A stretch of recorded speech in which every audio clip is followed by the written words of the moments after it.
Ladies and gentlemen, our top award of the night goes to an individual who I have the utmost respect for. He is a fellow UAW member,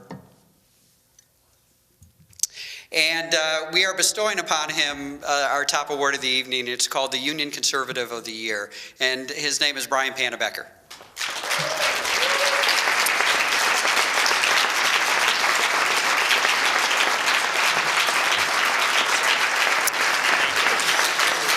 Brian, let me say a few things about Brian. Early on, when I got to know Brian, I saw him as an outspoken union member, and not only just an outspoken union member, but somebody who actually has the ability to articulate that outspokenness in a very, very effective manner. Early on, when I was part of the Michigan Freedom to Work Coalition, and I left the organization, I immediately asked Brian if he would take over for me, because I knew he would do a phenomenal job, and he has. He has turned in from just a regular union member who's outspoken, who now has national media presence, who was recently on Fox and Friends, I believe, and has really turned into that union spokesman that Union Conservatives is looking for all around the country. And for our top award, ladies and gentlemen, there was no doubt in my mind, Union Conservative of the Year goes to Brian Pannebecker.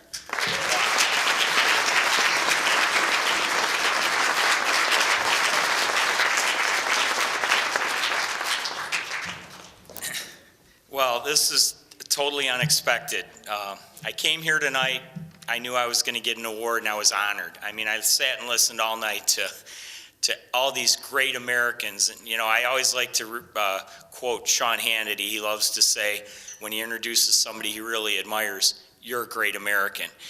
And I use that line quite a bit. But I sat here and listened to all these great Americans tonight accept their awards, thinking, I'm going to get one of those. This is pretty cool. I'm proud to be in their company. And to get a special award like this, I honestly have to tell you, I had no idea. I am so honored. I'm privileged to be here in a room with all you great patriots.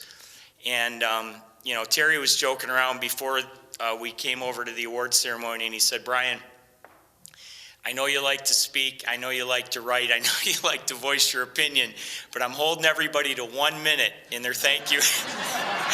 Well, I was glad to see that nobody stuck to that 1 minute. But he said, I'm going to give you 2 minutes. So actually, I think of myself more as an opinion writer. I'm a better writer than I am a speaker. So I'm just going to say thank you. I had kind of framed my remarks in these terms. We had a great group of activists, and I'm talking about all you folks here in the room.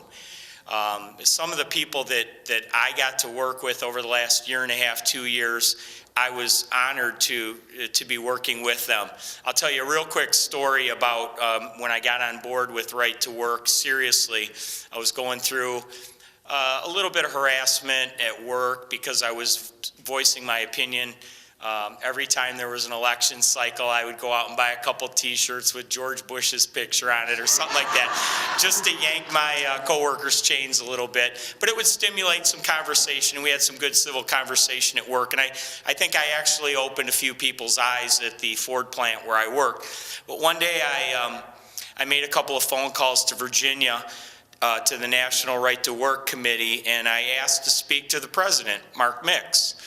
And I got his secretary, and she said, oh, I'll have Mark call you back. He's pretty busy, as you might imagine. So she called me back a little while later and said, Mark is going to be calling you at 3 o'clock, so please make sure you're available. So I was on my way home from work that day, and I pulled over. I still remember it specifically. Pulled into a Kmart's parking lot. It was about 2 minutes to 3, and I said, okay, you know, let's see if he calls me. Well, 3 o'clock on the dit dot, Mark Mix called me. And I explained to him what I was going through, and I said, you know, I'd really like some advice and some support from the National Right to Work organization. And we talked a little bit, and he gave me some good advice. And then he said, you know, there's a guy living in Michigan right now that probably knows more about the right to work issue than anybody in the United States of America. And he said, his name's Gary Glenn. He's living in mid-Michigan somewhere. He said, I'll give you his phone number. You should really contact him. So before I called Gary up, I went online. I did a little research on his organization that he's working with now. And I made a contribution to his organization. I think it was $100. And then a little while later, I dialed his phone number, and I thought I was going to get a voicemail. And Gary answered the phone. And I said, wow, I wasn't expecting to get a real human being on the other end of the line. So I talked to Gary a little bit, and he said, hey, did you just make a contribution to the American Family Association of Michigan a little while ago? And I said, yeah, I did. He said, oh, I saw that. He goes, thank you very much. So we had a nice conversation, but the activists and the patriots that I've had an opportunity to work with over the last 2 years since I became involved in Right to Work have really made me proud. On the legislative side, he likes to call himself a grassroots activist, but he's on the legislative side too. Senator Patrick Colbeck was really somebody I looked up to during this fight. Him and Representative Mike Shirkey are both superhuman beings. They're good Christians. Their values and their morals are just beyond question.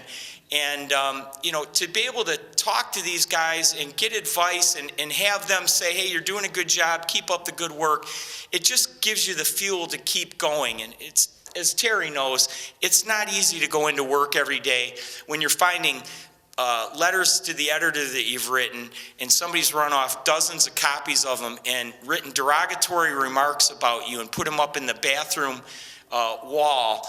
And if you'll allow me to say this, over the urinal that you usually use, you got to see that. And as you look on the bulletin board where your hours are posted, and things written about you, and what you're trying to do is what Terry knows, fight the good fight for something you really believe in and something that you think is a good cause. So it hasn't always been easy, but I've looked to these guys, these individuals that I mentioned, for strength. And I want to say thank you to all of them and all of you in this room, because you, as Terry knows, have kept us going. So it made it easier for guys like us to go to work every day and put up with the things that we've had to put up with. So to all of you, thank you very much. Terry and Union Conservatives, thank you. Americans for Prosperity, the Mackinac Center, thank you all. It's been a privilege. This was just the first battle. We've got 2 more years to fight to keep this, and I'm going to be there every step of the way. Thank you very much.